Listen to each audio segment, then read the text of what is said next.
I was sleeping in the back of a '99 Dodge Ram when the email came in. The battery on my phone was hanging by a thread, and I had 1 bar of signal, parked outside a rundown gas station just outside of Pine Bluff, Wyoming. I'd been living out of that truck for almost 5 weeks. The back was stuffed with everything I owned. Some clothes, an old sleeping bag, a couple of picture frames I couldn't throw out. The job description was simple. Clean out barn and storage area, 3 days' work, cash, meals included. The address was 20 miles out, off a dirt road I didn't recognize. No last name, just A. Mercer. That was all I needed to know. I'd taken stranger jobs for less. After Mom passed, everything unraveled faster than I could hold it together. She died quietly, just didn't wake up one morning. I didn't have a plan after that. The house was rented under her name, and the landlord didn't care about grief or memories. Within 10 days, I was out on the street. I sold my teaching materials, my books, even my grandmother's quilt. Every time I thought I'd hit the bottom, something else gave way. Divorce was already behind me. The life I thought I was building? Dust. At some point, I stopped counting how many nights I'd cried myself to sleep in that truck. I started calling it home just to make the words sting less. I wasn't broken, just scraped raw. That morning, I wiped my face with a baby wipe, pulled my hair into something close to a bun, and drove toward that address. The air smelled like dry earth and pine. A crow flew low over the road as I made the last turn, and then I saw it. A wide ranch house surrounded by miles of fields, everything quiet, as if the world had been paused mid-breath.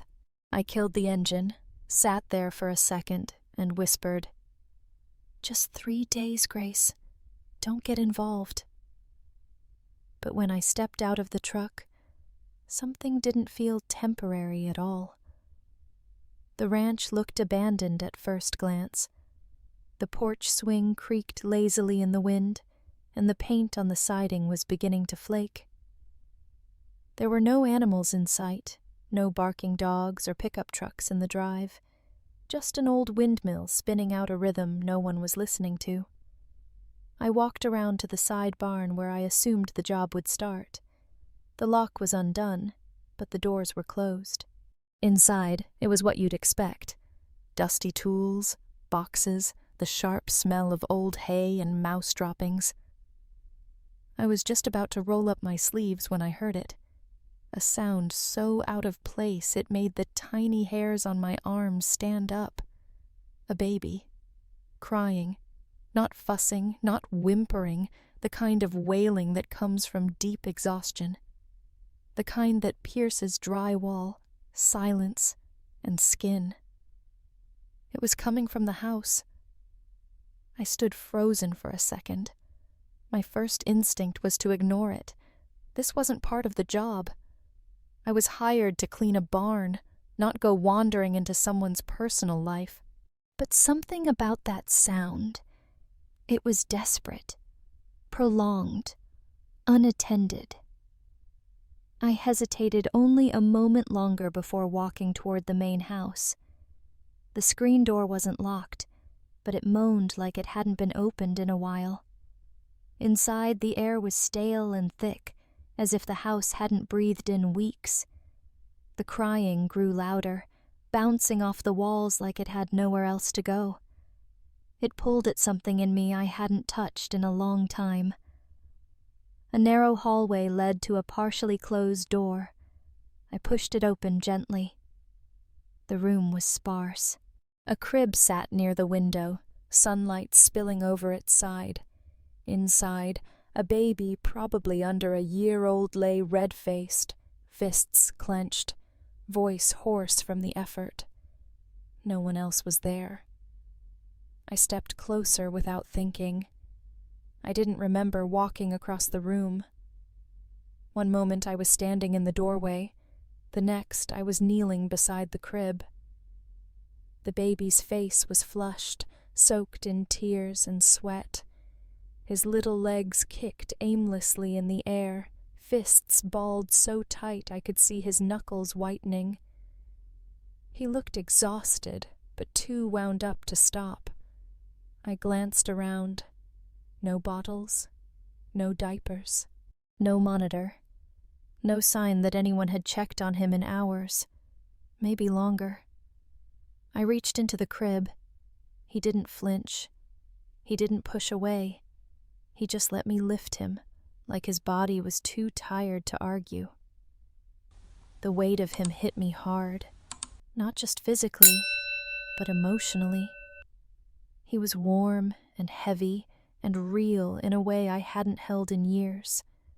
Not since my niece was born. Not since the quiet Sunday mornings when my sister would hand her to me with a smile and say, "She sleeps better in your arms." I shifted him against my chest and rocked gently, slowly, letting my body remember what my mind hadn't practiced in a while. Then I started to hum. Just a low tune, nothing special. Something from a long-forgotten lullaby. Maybe from a record my mother used to play. Almost instantly, his cries softened, his fists loosened, and within moments, his breathing steadied into short, uneven sighs. I didn't know his name. I didn't know who he belonged to. I didn't know why he'd been left alone in a room with the door half closed and no one checking in. But I knew what it felt like to cry until you forgot why you started. And I knew what it meant when a stranger held you like you mattered. I kept rocking him, humming the same loop of melody over and over. And when he finally went still in my arms, I whispered without thinking, "It's okay, baby. You're safe." I thought we were alone. We weren't. The voice cut through the quiet like a blade. I turned sharply, still holding the baby, and saw a man standing in the doorway. Tall, lean, dust on his boots, dark circles under his eyes. He looked like he hadn't slept in weeks and didn't trust the world an inch. He didn't move closer, just stared. I said, "Who are you, and why are you holding my son?" I stood there, heart racing, the baby asleep against my shoulder. "I was hired to clean the barn," I said softly. "But he was crying." He didn't yell. That's what struck me first. He didn't lunge across the room or demand the baby back. He just stood there, staring, like he wasn't sure if I was real or if he cared anymore. His hands were clenched, but his shoulders sagged. His jaw was tight, but his eyes looked tired. Not the kind of tired you fix with sleep, either. The kind that settles into your bones and makes a home there. He had the build of someone who worked with his hands, but there was no swagger in it, just weight. Everything about him said, "I've carried more than I should have, longer than I wanted to." I told him again softly that I was just here for the cleaning job. He nodded once like it took effort, then crossed the room and gently reached for the boy.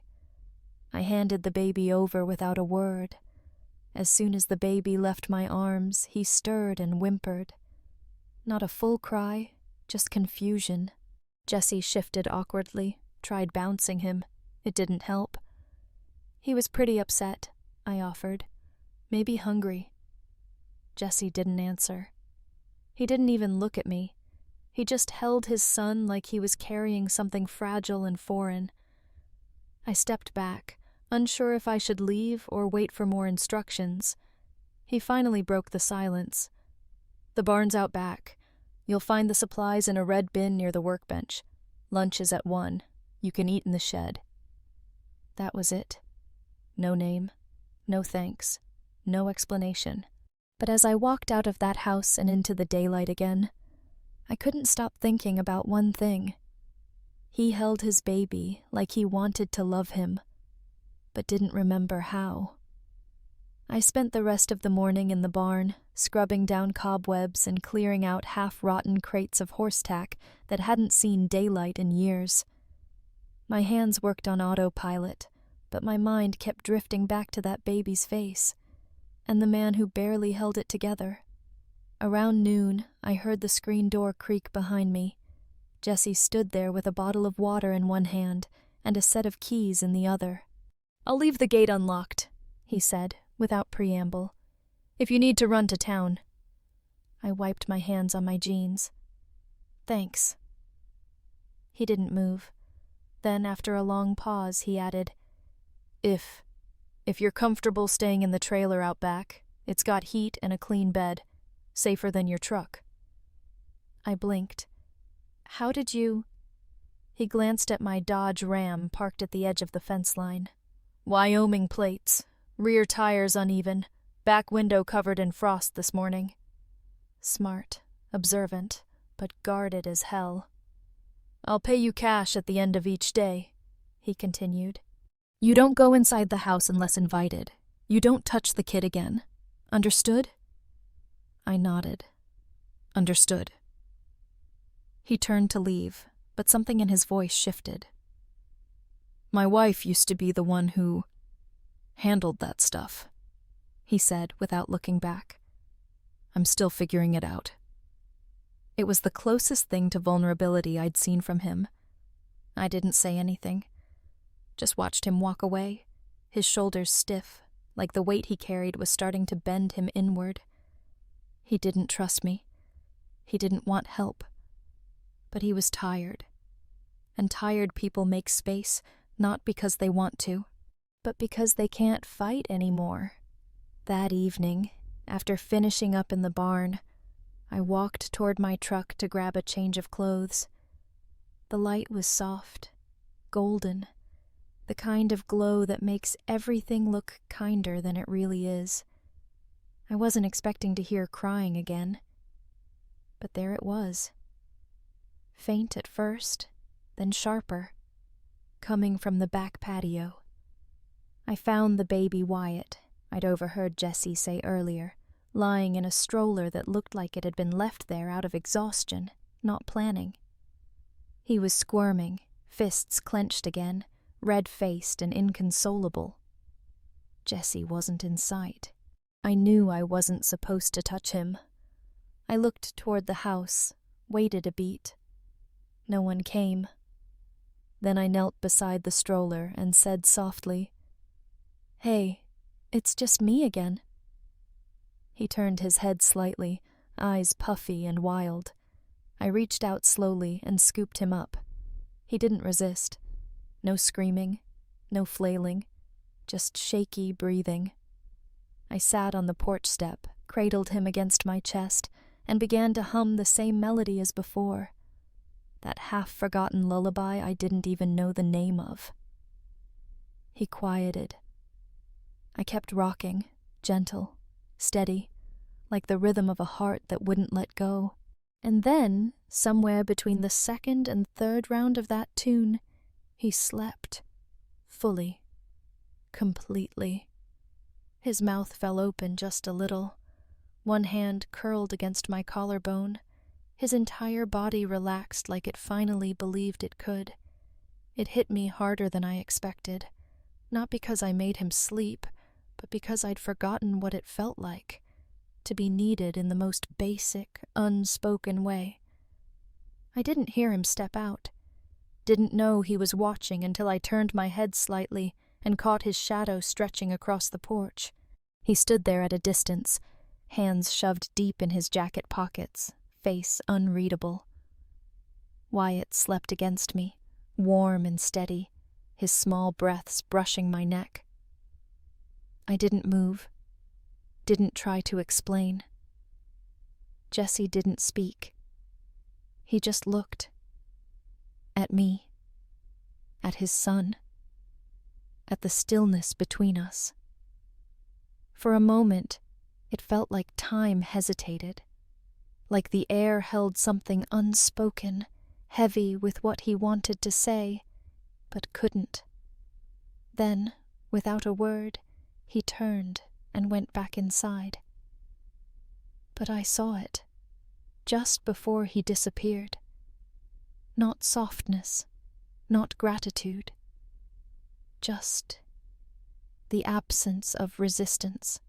And sometimes that's the first sign someone's beginning to let go. I didn't plan to stay long. Jessie had made that clear. But each morning I woke up in that drafty old trailer out back. Wyatt's cries still beat the sunrise. And somehow I kept walking back up to the house. Day 1, I just changed his clothes, held him till he stopped screaming. Day 2, I got him to drink a bottle, half of it anyway. By day 3, I'd cleared a corner of the kitchen and set up a proper spot for him. I found an old baby seat in the attic, wiped the dust off, lined it with a folded blanket. He sat in it while I boiled oatmeal and mashed bananas.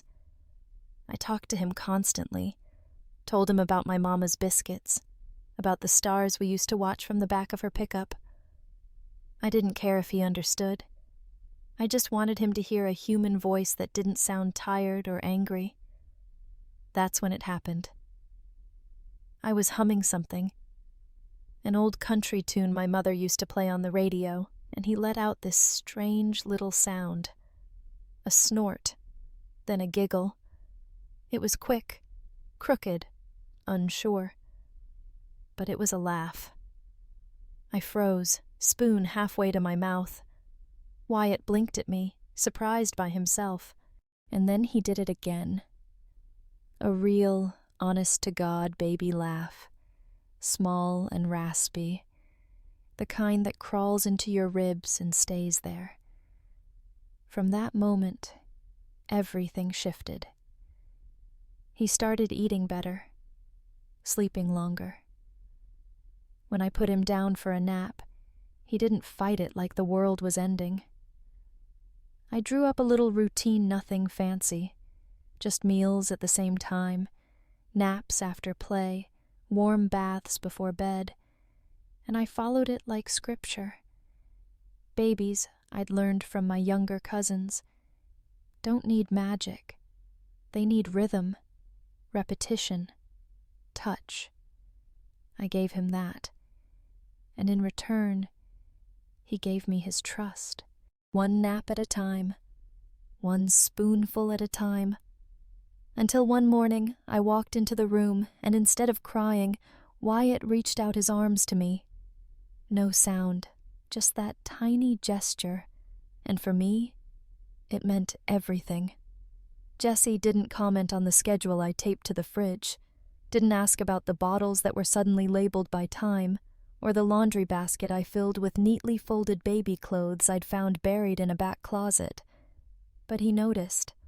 He started showing up at odd times early mornings, just as I was finishing Wyatt's breakfast. Late evenings, when the baby was already in his crib and the house had gone still. At first, he just hovered, leaning in the doorway, arms crossed, unreadable. Then one night, he came into the living room while I was singing softly, Wyatt already half asleep in my lap. Jessie didn't interrupt. He didn't move either, just sat down in the armchair across from me. That was new. He stayed for the whole song, sat there in silence while I rocked his son in rhythm with my heartbeat. When I laid Wyatt in his crib, Jessie remained in the chair, staring at the floor like it held answers he didn't want to face. I didn't push conversation, didn't ask questions. We just existed in the same room for a few more minutes than the day before. And sometimes, that's how healing starts. Not with apologies, not with declarations, just with presence. There was a rhythm now. Mornings began with Wyatt's sleepy babble. Midday brought the sound of laundry tumbling and pots clinking in the kitchen. Evenings settled into low light and lullabies, and sometimes rarely Jessie's footsteps upstairs instead of outside. The ranch was still quiet, still remote, still weighed down by a sadness no one talked about. But it was breathing again. So was I. I started baking in the mornings, just simple things. Banana bread, cornbread, a cinnamon apple loaf that reminded me of autumns back in Iowa. Jessie never commented, but I noticed the slices disappearing. I swept the porch. I folded Wyatt's onesies in neat little stacks. I caught myself smiling at nothing, and that's when it hit me hard. I was settling in, feeling safe, and that scared me more than any silence Jessie could throw at me. I'd been here before, in another life, building something soft only to watch it burn down, trusting people who left when things got hard, loving places that didn't love me back. Every time I felt the urge to unpack my duffel bag, I'd shove it back under the trailer bed instead. I kept telling myself, this isn't your baby, this isn't your home, this isn't your story. But then Wyatt would reach for me before anyone else, and Jessie, though still distant, would linger just a little longer after dinner. The lines I'd drawn to protect myself were starting to blur. I was starting to matter, and that terrified me. Because when you finally start to believe you belong somewhere, that's exactly when life tends to prove you wrong. The house was quiet, wrapped in that kind of stillness that only comes when a baby's finally asleep and the dishes have all been put away.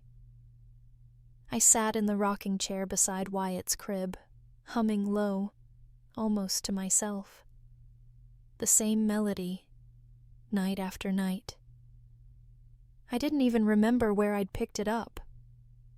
Maybe from Mom. Maybe from a scratched record I used to play on bad days. It didn't matter. Wyatt was asleep in minutes, his tiny chest rising steady and sure. I stayed a little longer than I needed to, just letting the room stay warm with breath and rhythm. What I didn't know, what I didn't hear, was the soft creak of floorboards just outside the hallway. Jessie stood there, not moving, not interrupting, just listening. He stayed through the last hum, waited even after I tiptoed out, not seeing him in the dark. He never said a word.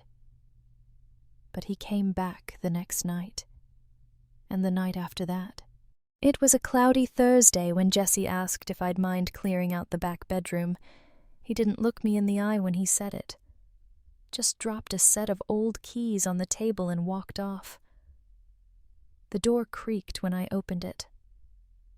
The air smelled like time had stopped. Dust lay thick on every surface. The bed was still made, but the sheets were brittle from disuse. There were framed photos on the dresser, Jessie, and a woman with auburn hair and tired eyes. She wasn't beautiful in the magazine sense, but there was a gentleness in her face. A softness. I figured this was her room, her space. I moved slowly, careful not to disturb anything more than I had to. I was folding up a faded cardigan when I noticed a small wooden box tucked beneath the dresser. It was square, about the size of a book, with faded etchings on the lid. When I picked it up, it rattled. Inside was a tiny silver music box, rusted at the hinge but still whole, and beneath it, taped to the bottom, was a small voice recorder. It was the old kind, the kind my mom used to use to leave notes for herself. I shouldn't have pressed play, but I did. Her voice was soft, breathy, a little shaky. If you're hearing this, it means I didn't find the courage to tell you. I froze. I thought I could keep it quiet, just until things settled, but secrets don't stay quiet forever, do they? Jessie, I didn't carry Wyatt. He was left at the clinic where I volunteer. I don't know where he came from, but when I held him, I just knew. I signed the papers. I brought him home. I told myself I'd explain it all once you got back from Montana. But then he smiled, and I panicked. I didn't want to lose either of you. There was a pause, just long enough for my heart to start racing. I'm sorry I lied. I just wanted us to feel whole again. The tape clicked off. I sat there on the floor, staring at the tiny recorder in my palm, the music box still resting in my lap. Wyatt had been adopted, and Jessie had no idea. I didn't sleep that night. I lay on the cot in the trailer, the music box beside me on the pillow, turning it over and over in my hand like it might whisper some kind of answer. Part of me wanted to forget what I'd heard, to pretend I never opened that box, never pressed play, never listened to a dead woman's unfinished confession. It wasn't my place, I told myself. This was Jesse's life, his grief, his family. Who was I to pull that thread? But then I pictured Wyatt, his laugh, his tiny hand grabbing my finger like it was the most important thing in the world. And I pictured Jesse hard, closed off Jesse standing in the hallway night after night, listening to the same lullaby and not realizing the boy he held wasn't born from his blood. Would it matter? Would it change how he looked at Wyatt? Would it destroy whatever piece of peace he was starting to rebuild? I didn't have the answers. All I knew was that silence is also a kind of lie, and I'd lived long enough with lies to know. They rot you from the inside out. I was 13 when I found out. It was a school project family ancestry. We were supposed to trace our roots, make a little tree, ask our parents questions. Everyone else groaned, but I was excited. I thought it'd be easy, until my mom froze when I asked about her maiden name. Then my dad looked at her like she'd dropped a bomb. They sat me down that night, said things like, "We were going to tell you, and you've always been ours, and it doesn't change anything." But it did. Everything changed. Suddenly all the pieces that never quite fit clicked into place. Why I never looked like either of them. Why we had no baby photos before age 2. Why my aunt used to flinch every time someone asked who I took after. I wasn't angry that I was adopted. I was angry no one thought I had the right to know. They called it love, protection, said they wanted me to feel just like any other child. But what I felt was erased, like part of me had been rewritten, and I was the last one to read the final draft. That breach of truth followed me, into adulthood, into every friendship, every relationship. That nagging fear. What else don't I know? What else are they not saying? It's why I left my ex. Not because he cheated, but because he lied about who he was, even in the smallest things. I couldn't take the weight of another secret. So now, holding that tiny recorder in my hand, I knew this wasn't just about Jesse. It was about Wyatt. One day, he'd ask where he came from, and someone better have the courage to answer. The next morning, I didn't put on work gloves. I didn't go to the barn. I just stood at the edge of the porch, holding the box in both hands, watching the front door like it might open itself. My stomach was tight, my throat dry, but my grip on the box was steady. Jesse stepped out a few minutes later, rubbing the sleep from his face. He paused when he saw me, read the look in my eyes before I said a word. "I found something," I said. He looked at the box, then back at me. "What is it?" I handed it to him. "You should hear it." And I walked away. He didn't come looking for me that morning. Didn't say anything at lunch either. The barn was quiet. The trailer even quieter. It wasn't until just before dusk that I heard his boots on the gravel fast, heavy, uneven. He was carrying the music box. The lid was open, the tiny ballerina inside frozen mid-spin. "What the hell is this?" he barked, voice low but shaking. I stepped out of the trailer, heart thudding. "You listened." He shook the box at me like it had bitten him. "Is this some kind of joke? Some twisted way to what? Punish me?" "No," I said gently. "It's not a joke. It was hidden under her dresser. I didn't mean to find it, but I did, and you deserve to know." His eyes burned into me, and for the first time since I'd met him, I saw real fear. "She was confused," he snapped. "She was sick. She wasn't herself near the end." I said nothing. "I was there the day Wyatt was born," he added, as if saying it made it true. "We brought him home from the hospital. I held him first." My voice was soft. "Jessie, I think she brought him home alone. She adopted him. She left the paperwork out of reach." His hand clenched around the box. "She wouldn't do that," he growled. "Not without me. Not behind my back." "I don't think it was meant to be cruel," I said. "I think she was trying to save something. Hold something together." He turned away, pacing in a tight circle, his boots kicking up dry dust. Then he spun back toward me. "You had no right to dig into my family," he said. "No right to go through her things." "I didn't mean to."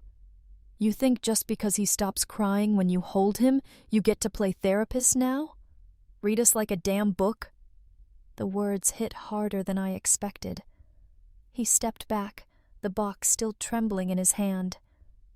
"I want you gone. Tonight." I opened my mouth, then closed it. There was nothing left to say.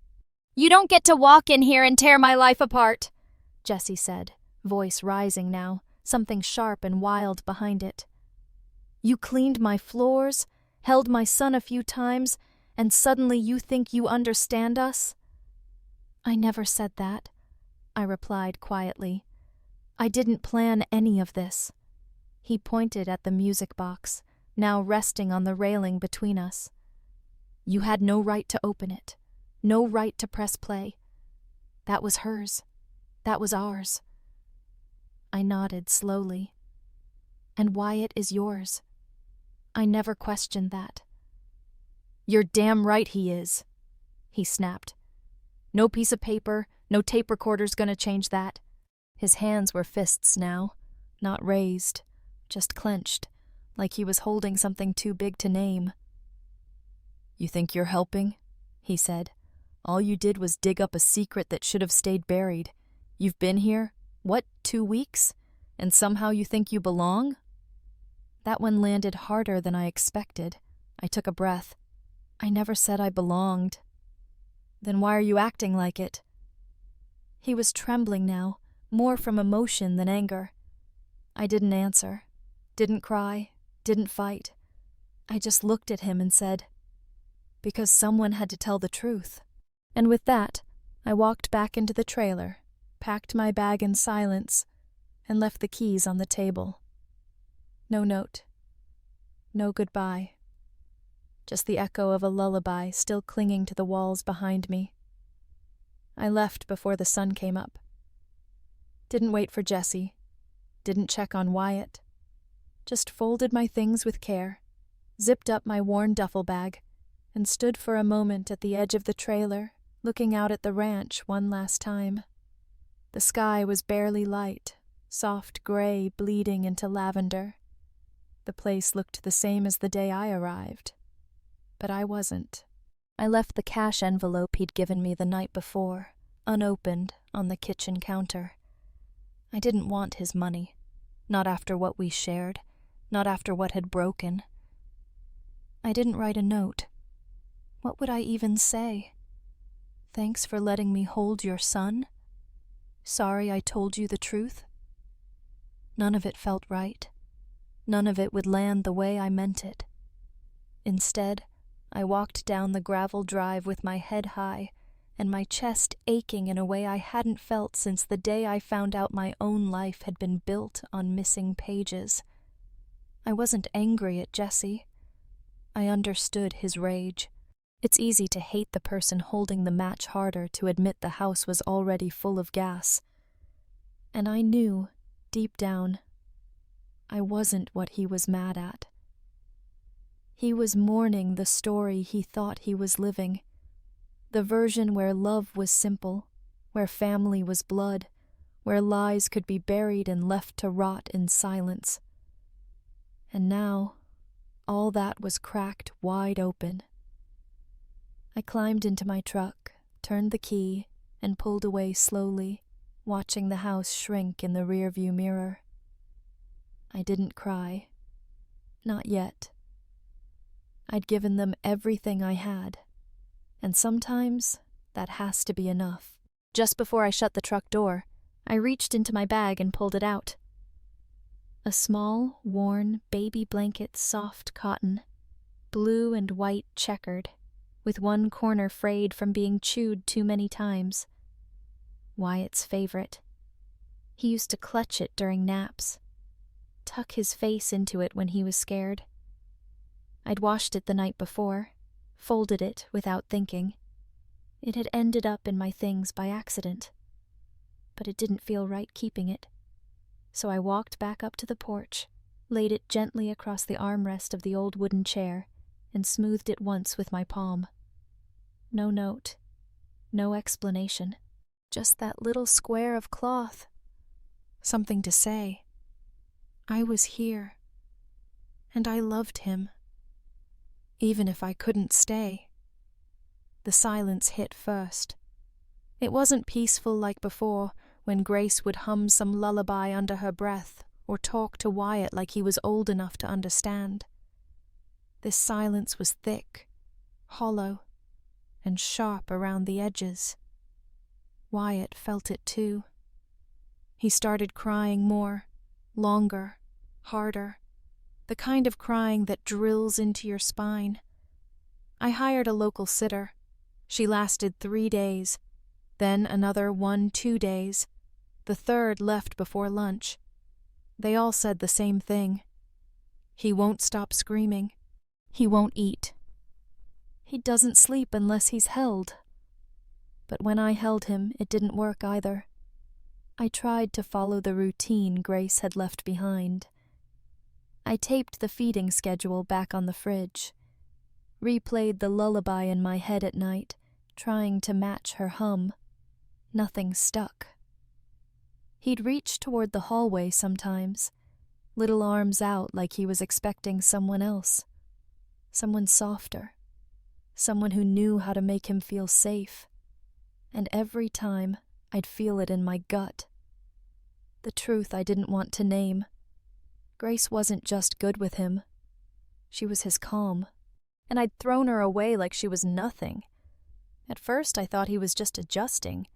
Kids cry. That's what people told me. Boys are fussy, especially at that age. But this was different. Wyatt stopped eating more than a few spoonfuls at a time. He turned his face away from the bottle. He wouldn't nap unless he cried himself to the edge of exhaustion. And then he stopped crying. That was the worst part. He just went quiet.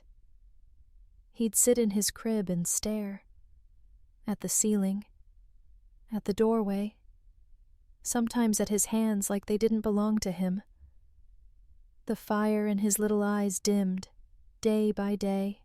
One night I heard him whimpering in his sleep, a soft, broken sound. Guh, guh. It took me a moment to understand. He wasn't calling for me. He was trying to say her name. Grace. I sat beside the crib, hands in my lap. chest heavy with a guilt I couldn't excuse anymore. This wasn't just a phase, he was grieving. He didn't understand what had changed, but he felt the absence down to his bones. And so did I.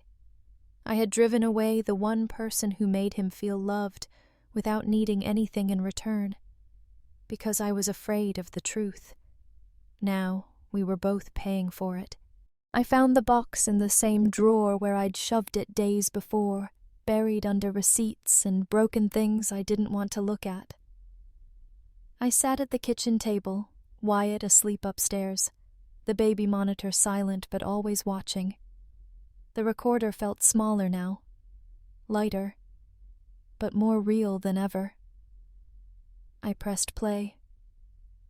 Her voice crackled to life, softer this time, maybe because I was finally ready to hear it. If you're hearing this, it means I didn't find the courage to tell you. The words hadn't changed, but the man listening had. I heard the fear in her voice now, not deception, not betrayal. I heard the way her breath caught when she said his name. I heard the love, twisted and desperate and flawed, but love all the same. And when she said, "I just wanted us to feel whole again," I didn't feel rage anymore. I felt grief. Grief for the woman who thought she had to lie to be loved. Grief for the man who couldn't see her pain because he was too buried in his own. Grief for the child caught in the middle of it all. I sat there a long time after the recording ended, the music box still open, the ballerina still frozen mid-dance. And then I whispered, to no one in particular, "I'm sorry." I wasn't sure who it was for, her, Wyatt, or the woman who had the guts to bring me this truth when I couldn't bear to face it. But I meant it. Every word. That night, Wyatt woke just past midnight. Restless. Eyes wide, but empty. He didn't cry. Didn't reach. Just laid there, blinking at the dark like he was floating too far from something he used to know.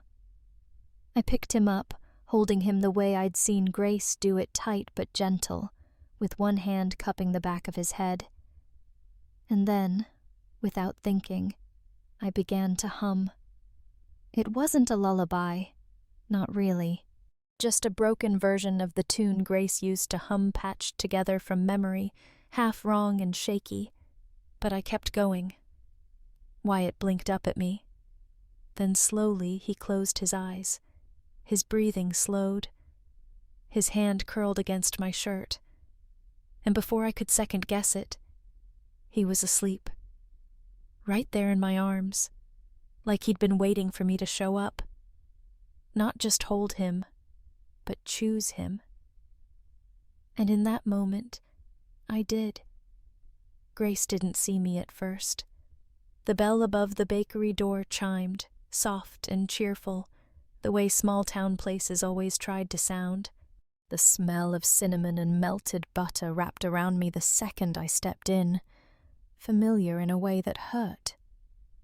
She stood behind the counter, flower on her sleeves, hair tied back, focused, steady, herself, and then she turned and saw us, me and Wyatt.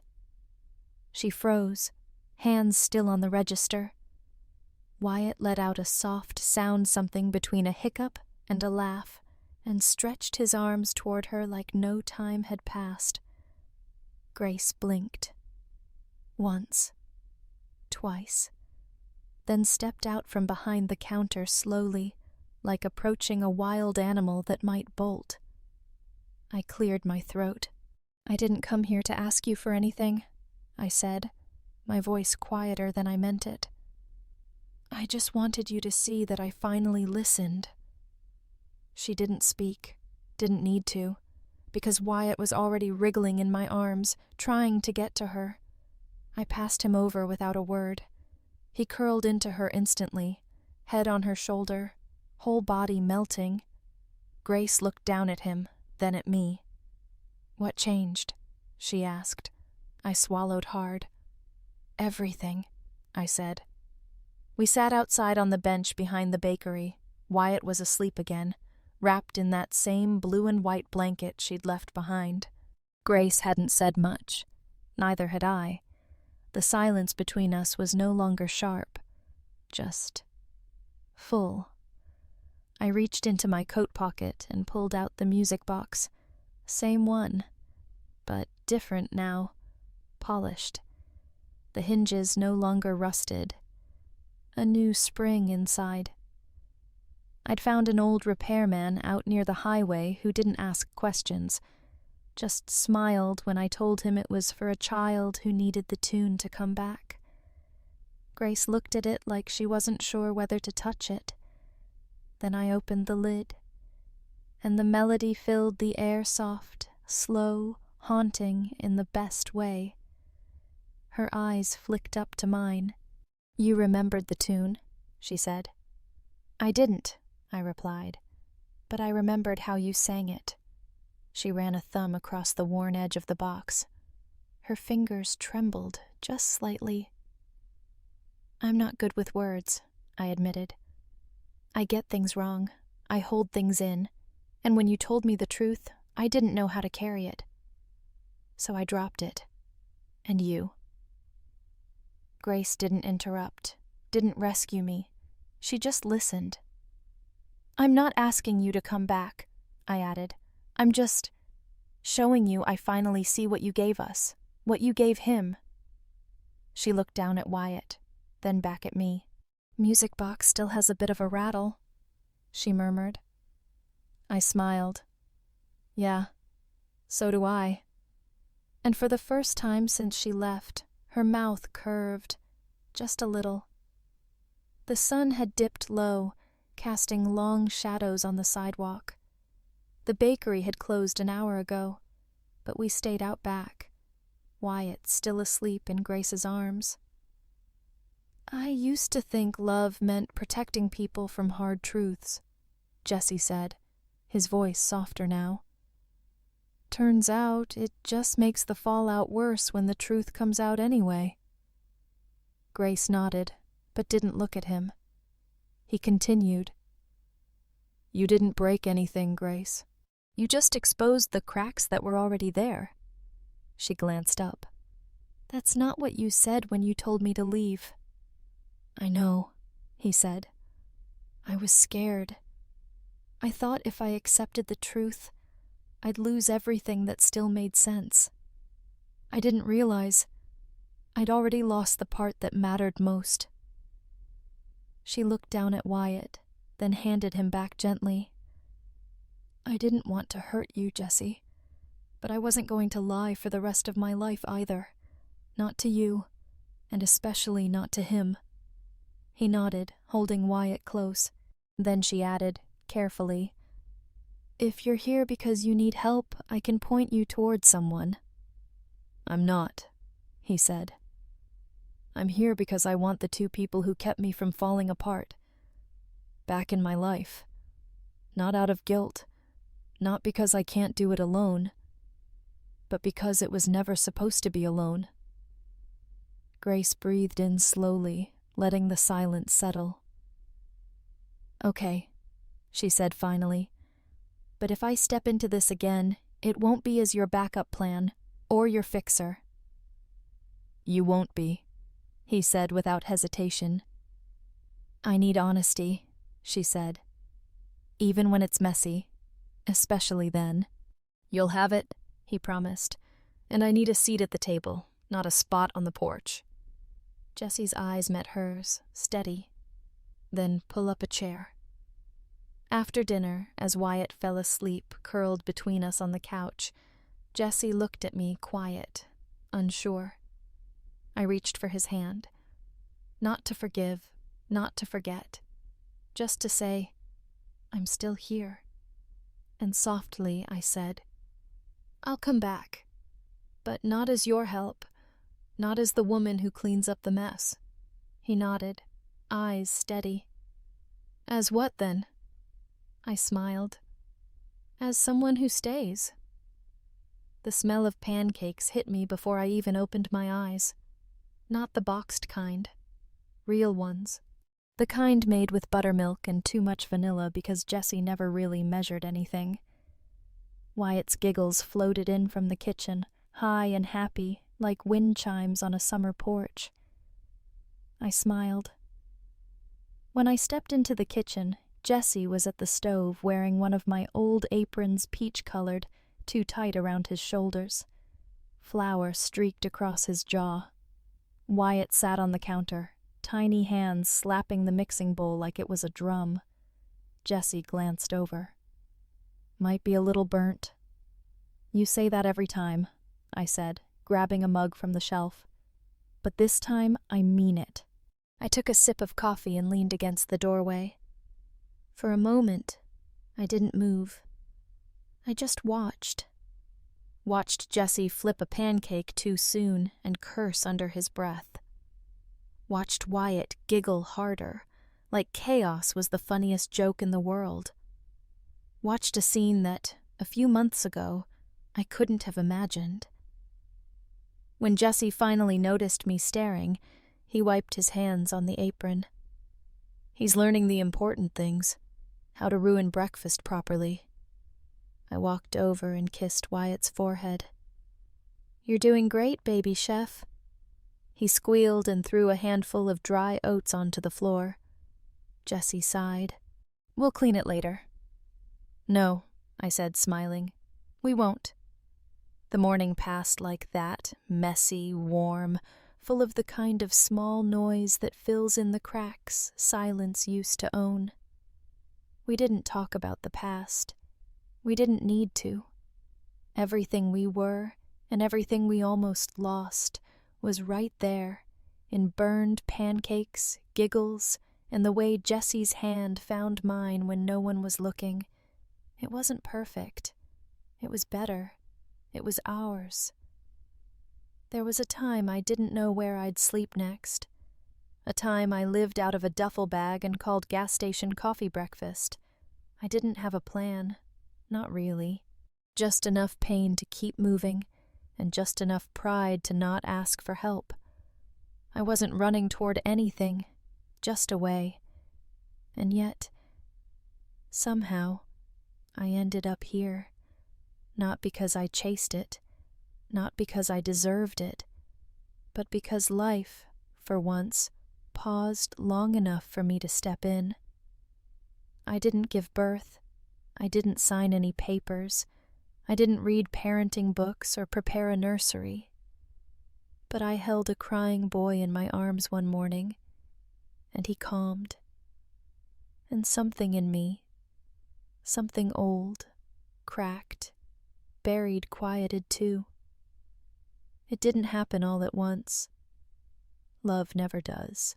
But day by day, bottle by bottle, lullaby by lullaby, I became someone he could reach for in the dark, someone who stayed.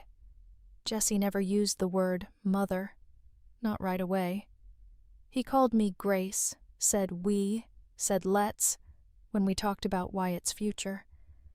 But one afternoon, while talking to a neighbor, he said, Wyatt's mom made that.